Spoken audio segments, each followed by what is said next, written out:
ministers are planning to enact laws to make COVID vaccines mandatory for all NHS workers as the government battles to contain a fresh wave of cases. Should health workers be forced to vaccinate against COVID? Now, you know, these topics seem to, every time they rear their ugly head, and they are ugly, to try and say that you want to force people to get vaccinated and make them uncomfortable enough that they then submit, for me, is an ugly topic. And also, as regular listeners know, believe it's in violation of Article 6 of the Universal Declaration on Bioethics, which states absolutely clearly and without ambiguity that consent is a key part of any medical procedure, and that consent, it states very directly, can be withdrawn without any negative consequence. So it is an ugly topic, but for some reason the government has become, along with other governments in what used to be, I don't know, free and fair and open societies, for some reason, other governments too, whether it's Canada, whether it's Biden with his federal mandate, whether it's in Australia, they have all become hell-bent on making sure that everybody is pressured to get vaccinated. Now, I am vaccinated. I've had the double jab, but I would never want to make somebody lose their job for not doing so. The Article 6 that I referenced, the Universal Declaration of Bioethics and Human Rights, states any preventative, diagnostic and therapeutic medical intervention is only to be carried out with the prior, free and informed consent of the person concerned based on adequate information. The consent should, where appropriate, be expressed and may be withdrawn by the person concerned at any time and for any reason without disadvantage or prejudice. It used to be, and when I say used to be, only even 3 years ago, it used to be an affront to human dignity to tell somebody that if they didn't inject themselves with what you told them to, that you could sack them. Now, people that advocate for this, including our government, strangely at the moment, and the health secretary, people that advocate for this, by now, they know the science.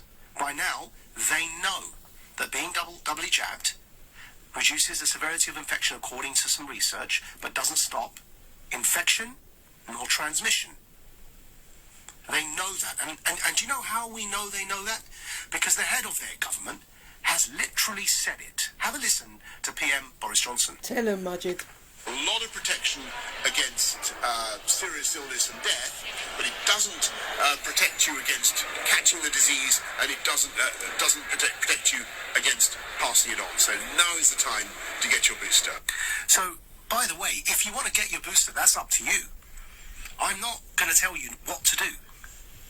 What I'm concerned about is others telling people like the NHS staff, who we were all told to applaud, telling them what to do and telling them that you'd sack them if they don't do what you tell them to do for something that doesn't make sense, because there you had the Prime Minister, Sajid Javid's boss, expressing exactly what we've been saying on this show for a long time now, despite the protestations of those who don't keep up with the science, that being doubly vaccinated doesn't stop infection and does not stop transmission.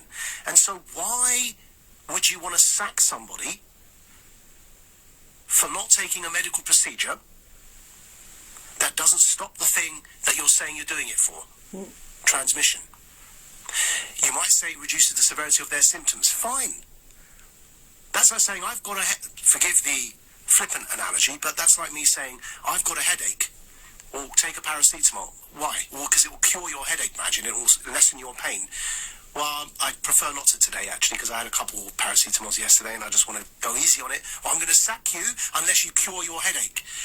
I know it's a flippant analogy. The point I'm making is, how does it make sense that you can force me to take a medicine that only affects me? It reduces the symptoms in me. And by the way, the effect in terms of the reduction of transmission, the latest evidence on this is very clear that yes, the vaccine does have an impact on not stopping transmission, but reducing it. But guess what, folks? For 12 weeks, the latest paper on this was published And you can look it up, impact of SARS-CoV-2 vaccination on Alpha and Delta. Direct quote from this latest paper. Transmission reductions declined over time since second vaccination for Delta, reaching similar levels to the unvaccinated individuals by 12 weeks. Now, logically, you then have two options. Either you insist I get a booster shot every 12 weeks to maintain the reason that you threatened me with my job. I need to reduce transmission, you're going to infect other patients. Well, that wears off after 12 weeks, so either you're telling me that I now need to get a booster every 12 weeks, or your logic doesn't make sense. Because when you add natural immunity and recovery from previous infection, we know it lasts longer than that. Especially when you add T-cell immunity to the mix. So the science is now out there. It's not even being disputed. In fact, what they'll do is gaslight you and say, oh, we never claimed it stopped transmission or infection. This is a straw man. Despite the multiple videos of even people like Fauci saying the vaccines are 100% effective. But doesn't matter. You know, we don't mind. They don't have to admit they were wrong. It's not about ego. It's about moving forwards from here. If you all now agree, including the Prime Minister, that vaccination doesn't stop infection or transmission, then for the life of me, why would you want to sack somebody for choosing what to do with their own body and for voluntarily deciding whether they would like to reduce the severity of symptoms inside themselves? Exactly. And by the way, they may have recovered from COVID and have natural immunity which lasts longer than those 12 weeks that we just mentioned. This kind of psychological, behavioral psychology, by the way, of providing punishment and incentive for implementing government policy sets an incredibly dangerous precedent. Now we've laid out how the science doesn't back them. What we end up with is that now we know that the science doesn't back them. Now we know that even the Prime Minister knows that the science doesn't back vaccine passports.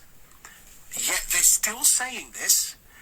Then what they're really saying is that on any given policy we decide, think about it, whether or not it does what we're telling you it does or not is irrelevant, because we still want you to do what we're telling you to do, regardless of whether it makes sense or not. And if you don't do what we're telling you to do, we'll punish you. Now, that could start with vaccines, as it did with care home workers. It's now moving to all NHS staff. It will then move to all those who are contracted with NHS staff. And the point is that whether it starts with vaccines, it won't stop there. It could move to carbon emissions. It could move to, if you don't cut down on your carbon emissions, we will punish you. And you need to have a measure for that. Then it moves, it could do, to healthy eating. If you don't eat bugs, the British digital pound that we're going to roll out through the central banking digital currency, which is already in the press. It's not, this is already being prepared. In fact, Rishi Sunak recently made a video of this. I tweeted it out, talking about how excited he is that as the leader of the G7, Britain is pioneering the idea of a central banking digital currency, scrap cash. Every person has a bank account directly with the Bank of England, and it's digital money, and you can only swipe. There's no cash. And the great advantage government has in that situation is the digital pound that will be like your normal cash, but digital, could expire, as the Telegraph reported.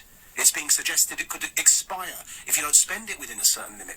Or it can only be spent on certain things. No red meat, only bugs. So if you end up in a situation where you allow government to tell you that if you don't do this particular thing that we want you to do, we can sack you, then imagine why stop at vaccination? Because we already know the science doesn't say what they're telling us they're doing it for. It doesn't stop transmission. They just want you to get the jab for whatever reason. It doesn't stop. There's only 7% of care workers, 7%, who are unvaccinated in England. It's a tiny minority, and it doesn't stop transmission. But you want to sack them for choosing their bodily autonomy for whatever reason. I don't care why they don't want to get jabbed. I'm jabbed. I don't care why they don't want to get jabbed. It's none of my business. And it used to be none of my business. How do we get to a situation where you can make it your business what somebody else puts in their own body? Exactly. Preach it. But because the science doesn't back them, then there's only one explanation left, which is government saying, do what I tell you to do or we'll punish you. And as I say, that may not stop at vaccinations. It could involve digital currencies. It can involve carbon taxes and carbon emissions. You end up with a social credit system, which is the point. And it's why it does make sense when it doesn't make sense. Because it's not what you're being told. Obviously, the PM knows himself that being doubly jabbed doesn't stop infection or transmission. When you get to that kind of situation, it's called coercive control. And anyone who's been in an abusive relationship understands what coercive control is. If I said to my partner, while claiming to love them, that I'll force them to wear a mask, lock down in their home, prove their status to me every time they wanted to go out and buy essentials, unless they took an injection that I gave them, what would you call me? And if you're thinking of a word you'd call me now, imagine how much more powerful government is than I am in a relationship, and imagine what you'd then think of that government. Government punishing their population for not doing what they're told in their own bodily autonomy is otherwise known as tyranny. There you go. And people are beginning to wake up to this. This is LBC, guys. To Italian member of the European Parliament, Francesco Donato, speaking in opposition. We are going to have it ready for you in a second. But we will come to this in a minute. Apparently it's not ready yet, but you'll be having a listen hopefully to Francesco Donato, Italian member of the European Parliament, speaking in opposition to these mandates on Friday. People are beginning to wake up to this. Have a listen. So we have a medical issue which has turned into a democratic issue. We must today, I think, all stand for the defense of human rights in Europe. And we must do it all together, and we must do it now. We can't wait any longer, because a lot of people are suffering, are losing their jobs. A lot of families are losing their right to have money to live.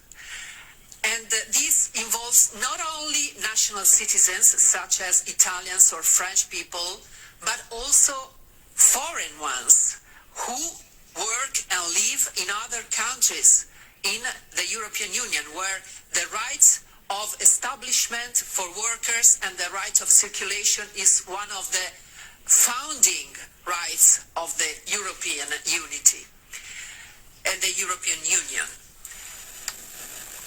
So it's becoming a democratic issue, and the point is here that, first of all, only 7% of those NHS workers are not vaccinated. If you're going to get to a situation where you make it mandated and they lose their jobs, if you want to continue and perpetuate the division in society and the destruction of the NHS, this is the way to go. You're telling us to protect the NHS. This isn't protecting the NHS. You'll have these 7%, some of them will walk out, and we already have staff shortages in the NHS. Look to Chicago, what happened when the police were mandated to get the jabs. The head of the Chicago Union for Police told all Chicago police officers to simply ignore the mandate. You end up with that kind of division and tension in society if you try and force people to surrender their bodily autonomy to the state. Oh, I love because this. That's what you're telling us to do. Yeah. It is simply unfathomable that I even have to spend 15 minutes arguing against it. You're listening to Maajid Nawaz here on LBC, and the time is 1:17.